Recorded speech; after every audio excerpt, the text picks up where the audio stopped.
And she says the most offensive thing to me that you can say to a person of color in the United States of America. She asks me, "Were you born in this country?"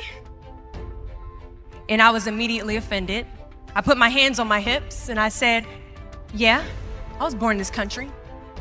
She then goes on to ask me, "How old are you?" I said, 19 years old. She says, "Are you married?" I said, "No, ma'am."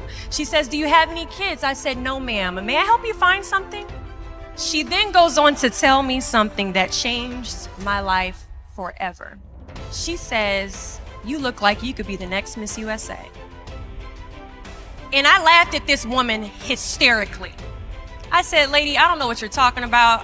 I'm going into my sophomore year at Virginia State. I'm about to commission in 3 years, go on active duty, be a military officer." Somehow, this crazy woman convinced me to meet her at Starbucks the very next day. She brought this foot-tall stack of pageant books, and she goes on to convince me to compete in my very first pageant. I compete in my first pageant 3 months later, and I lose. I go back the second year, compete in my state pageant, and I lose. I go back the third year, compete in my state pageant, and I lose. Go back the fourth year, compete in my state pageant and lose. Go back the fifth year, compete in my state pageant and lose. But guess what happens the sixth year? I lose. I called her on the phone 6 years after our Target conversation, and I said, "You told me I could be the next Miss USA." And she says, "Deshauna, keep trying, keep trying, keep trying." In June of 2015, this amazing, kind of cuckoo woman passes away from leukemia. In December 2015, I win Miss District of Columbia, USA. In June 2016, I'm crowned the first soldier to win Miss USA. And last January in Manila, Philippines, I walked the Miss Universe stage and placed top 9 amongst 86 countries. Do not fear failure, but please be terrified of regret. When you walk out this door into the real world, you will receive a lot of shut doors, a lot of turned down applications. You will hear way more no's than you hear yeses. Giving up is something I did a lot of growing up, and I don't think I really challenged myself to stick anything through until I joined the track team in middle school.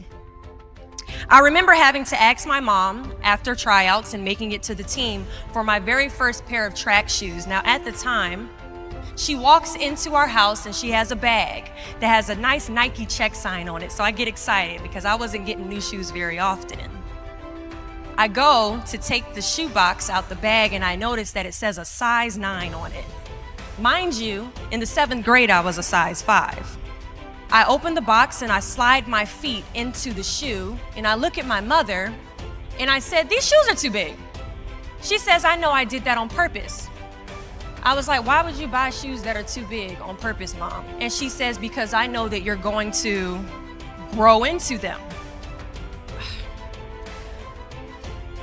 Coach has us line up on the starting line and he wants us to run a lap around the track.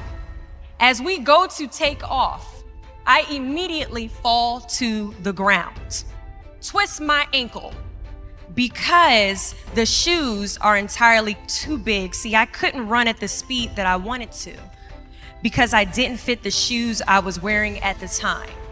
Now, many of us have goals we're trying to achieve, but the person we are right now is not the person that we need to be when we cross the finish line to our dreams. So we must walk and pace ourselves on this journey to our goals because we haven't grown enough in ourselves to fit the shoes that we need to achieve our aspirations.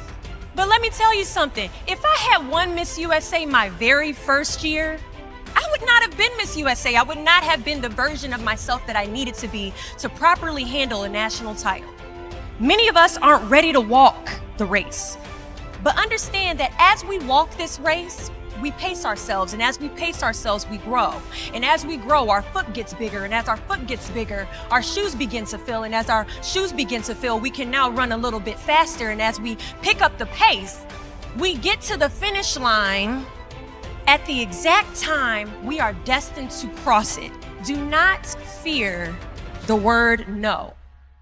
But be afraid of the possibility of a yes that you have prematurely destroyed because you decided to quit before the clock strikes 12. There are a lot of questions that is going to keep you up at night, but I guarantee there isn't one question that will keep you up longer at night than the question, what if I didn't give up?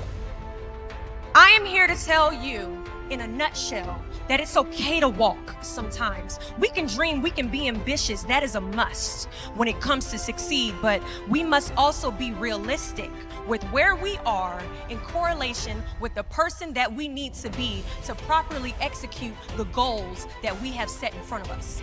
Hey everyone, thanks for watching this video on Happy Life Secrets TV. If you enjoyed it and found it helpful, we'd love to hear your thoughts. Drop us a comment below and let us know what you think or share your own secrets to a happy life. And don't forget to hit that subscribe button for more amazing content. We're here to bring a smile to your day with tips, tricks, and secrets to a happier life. See you in the next video. Today is another good day. Unlock the path to your best self. Discover the transformative power of the 12 happy life secrets. Embrace all of them and watch your happiness thrive. Remember, your happy life is an inside job.